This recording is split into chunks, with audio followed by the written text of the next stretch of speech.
videoaula de hoje é falar um pouquinho sobre química, focando principalmente sobre a função química. Este material foi retirado do acervo online do estado de Pernambuco. Primeiramente, vamos a um questionamento. Suponhamos, na atividade que vocês vão estar recebendo, vai estar um questionamento pedindo para vocês indicar o número atômico de um determinado elemento. Nesse caso aqui, eu busco como modelo o elemento que tem um número atômico igual a 12. E, posteriormente, você vai ter que indicar 3 elementos químicos que têm propriedades similares a eles. Quando nós falamos em número atômico, devemos relembrar que eu estou falando da quantidade de prótons, que é a identidade do átomo. Essa quantidade de prótons, ela está marcada na parte que a gente vê em destaque, na tabela periódica, ela está em ordem crescente. Então, a gente vê aqui, ó, número 1, número 2, 3, 4, 5, 6, 7, 8, 9, 10, 11, 12. Então, nós chegamos ao elemento. O elemento a qual? Que tem um número igual a 12 é o magnésio. Agora, se eu for falar agora o outro tópico. Quais são outros elementos que têm propriedades similares a eles? Neste caso, nós só temos que basear na família. Quando nós falamos de família, são os elementos que têm maior proximidade. A família, no caso do magnésio, seria a família 2. Então, todos os elementos que estão na família 2 são elementos que têm proximidade com o magnésio. Aí, nesse caso, nós temos aqui o berílio, o cálcio, o estrôncio, o bário e o rádio, que são os elementos a qual que tem proximidades nas reações químicas ao magnésio. Próxima. Vamos falar um pouquinho que gases nobres, né? Nós já falamos nas aulas anteriores sobre as famílias e hoje nós vamos falar um pouquinho sobre essa família 18, que são os gases nobres. Os gases nobres, eles são considerados, chamados de gás, o nome já fala, porque todos estão no seu estado gasoso e são, na natureza, de uma forma isolada. Por que são isoladas? Eles são tão estáveis que não se combinam com ninguém, que não reagem com ninguém. Por esse motivo que são chamados de nobres ou gases raros.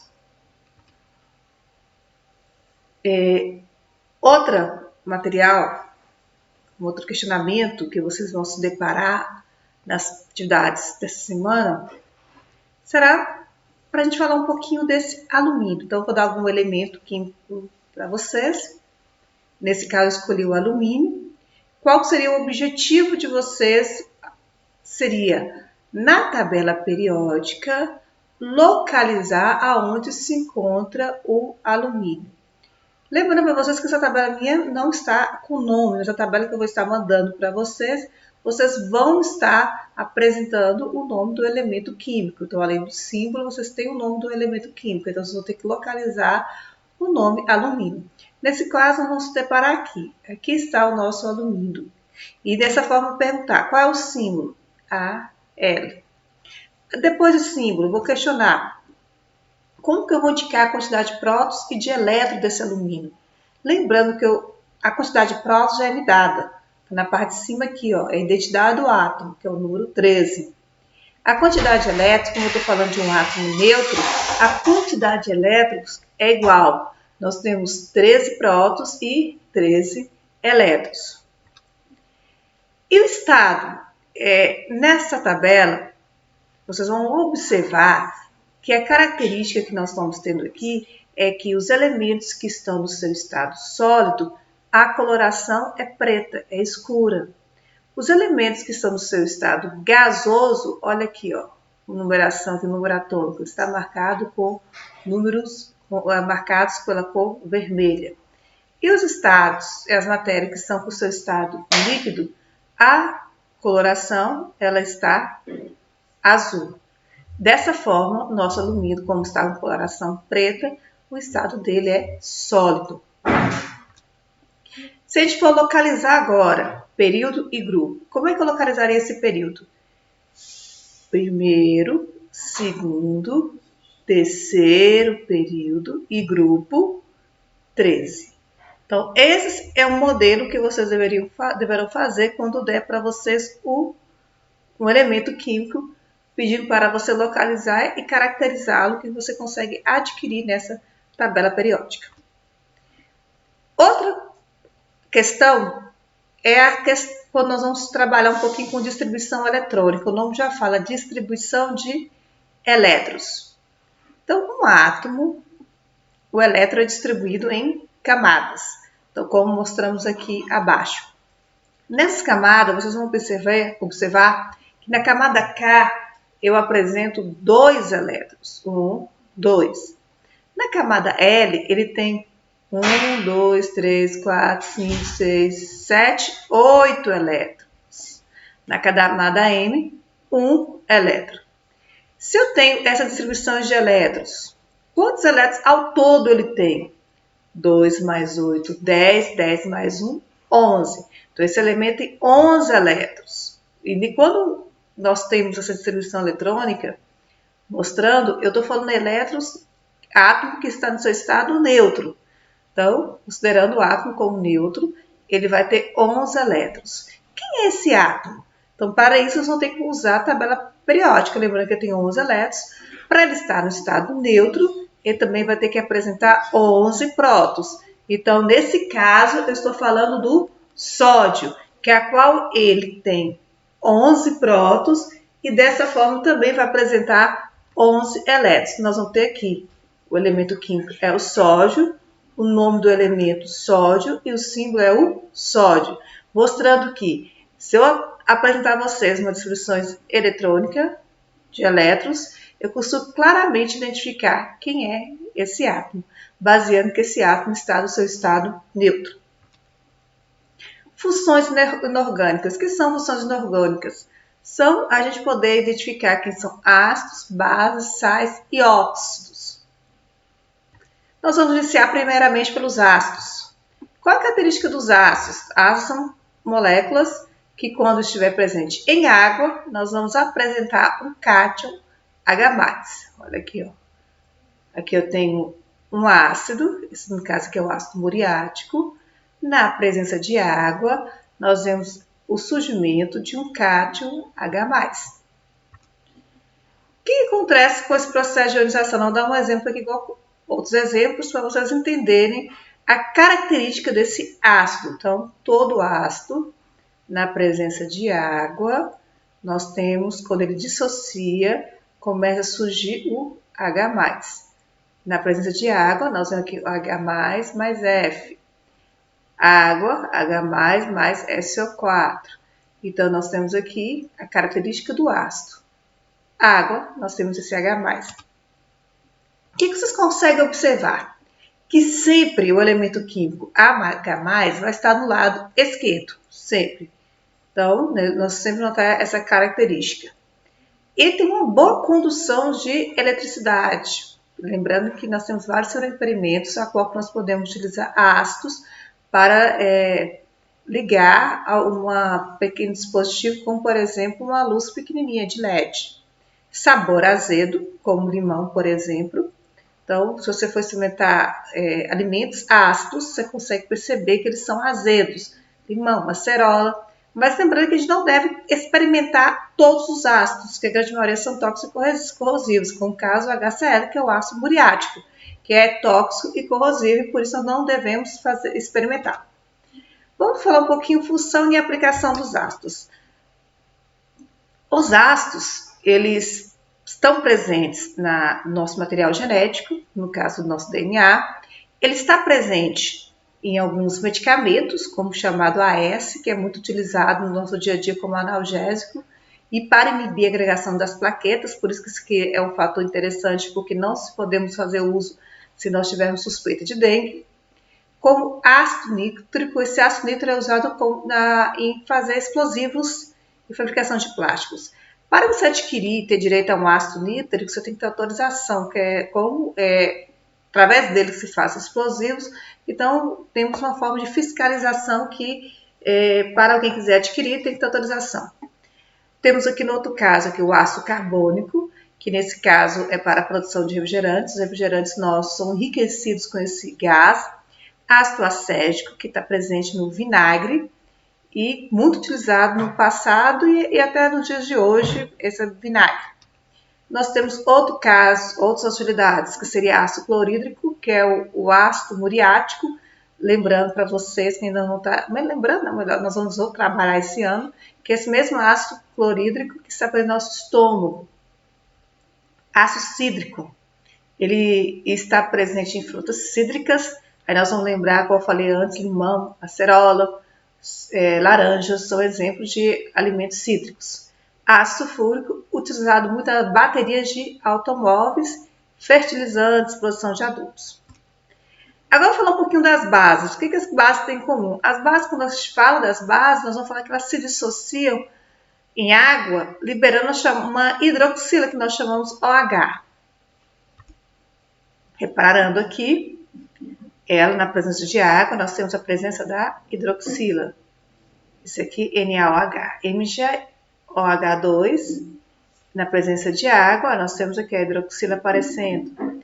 A LOH3, na presença de água, olha a hidroxila aparecendo. Então, primeiro ponto, o ácido apresenta o H, sempre do lado esquerdo. Ou a base apresenta o OH. Reparem que ela está sempre na parte final. A substância, que apresenta o grupo OH do lado direito, então viu as características.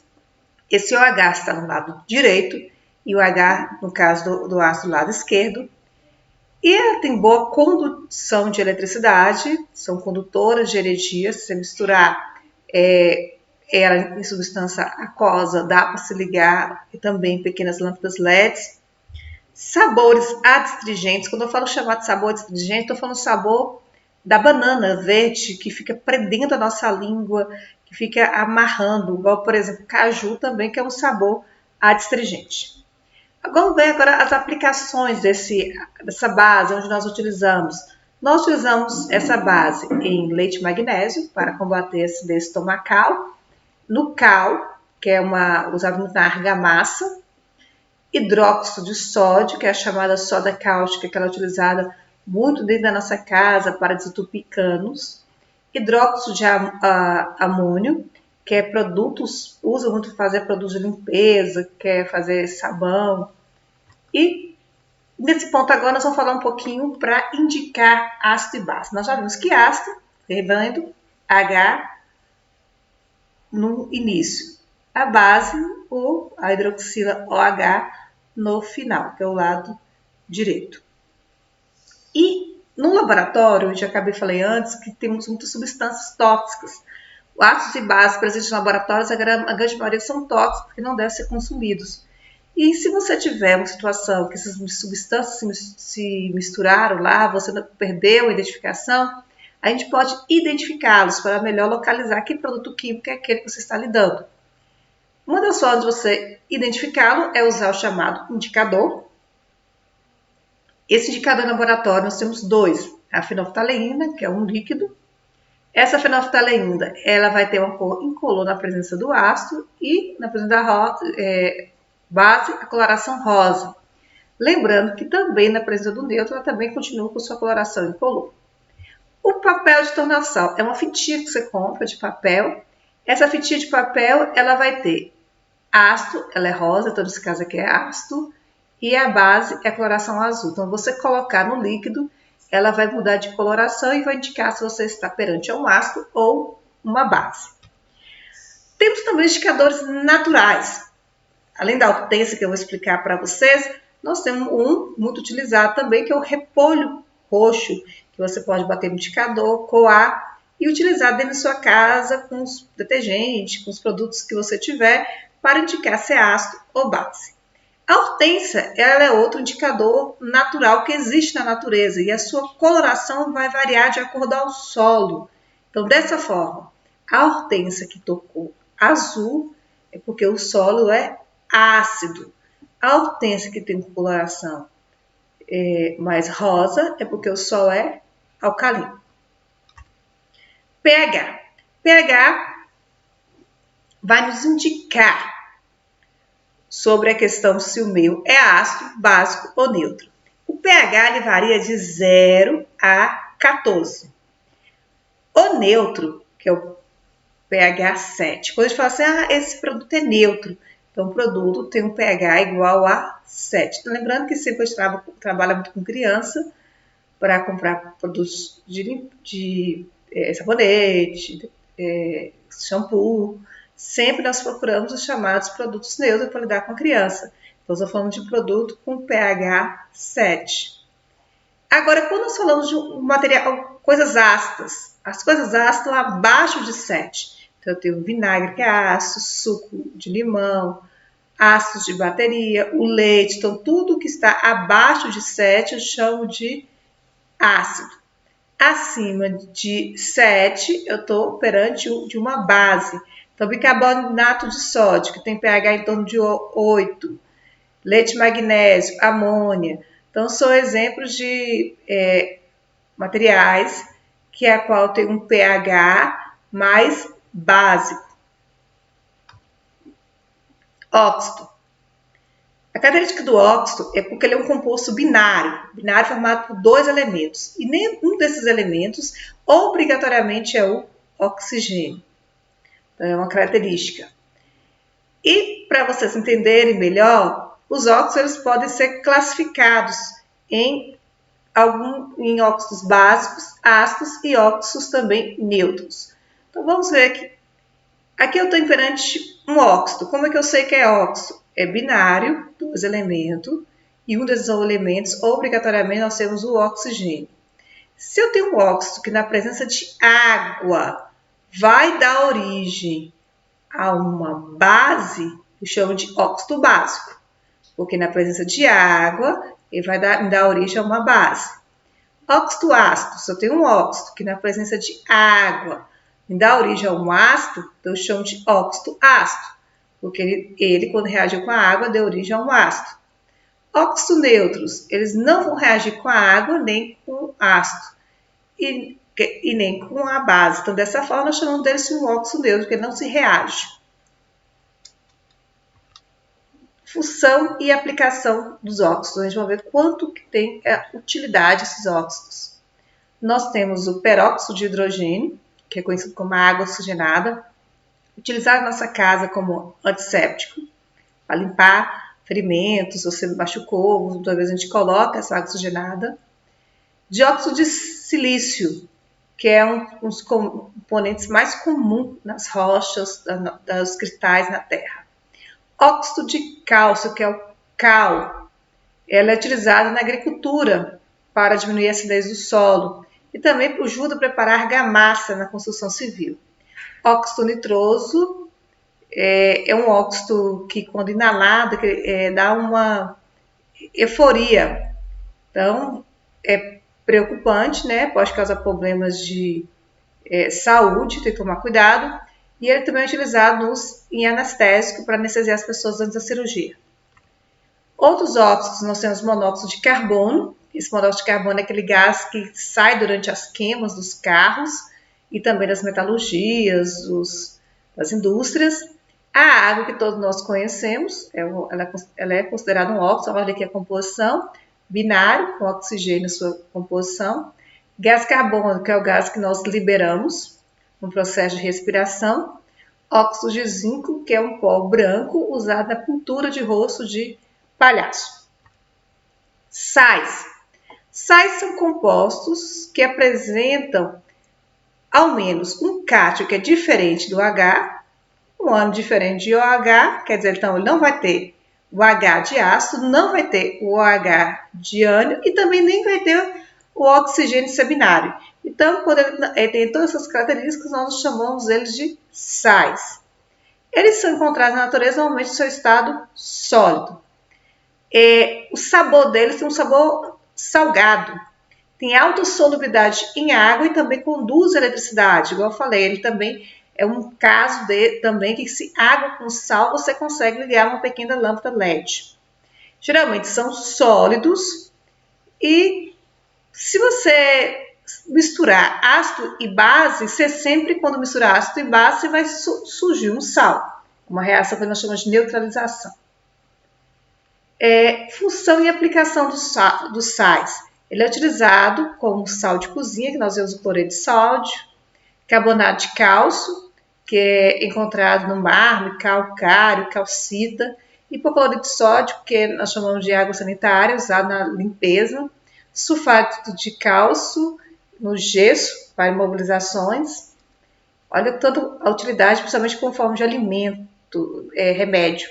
Bicarbonato de sódio, antiácido, carbonato de amônio, expectorante, carbonato de lítio, antidepressivo, cloreto de sódio, soro fluorológico, fluoreto de estanho, fortalecimento de esmaltes e dentes, né? Do esmalte do dente, permanganato de potássio, usado como um antimicótico, tanto quando você tem catapora, você usa ele. Sulfato de ferro 2 é uma fonte de ferro para quem tem anemia. E sulfato de magnésio é considerado como laxante. Ver quanta utilidade em termos de medicação que nós temos com os sais. Até a próxima videoaula.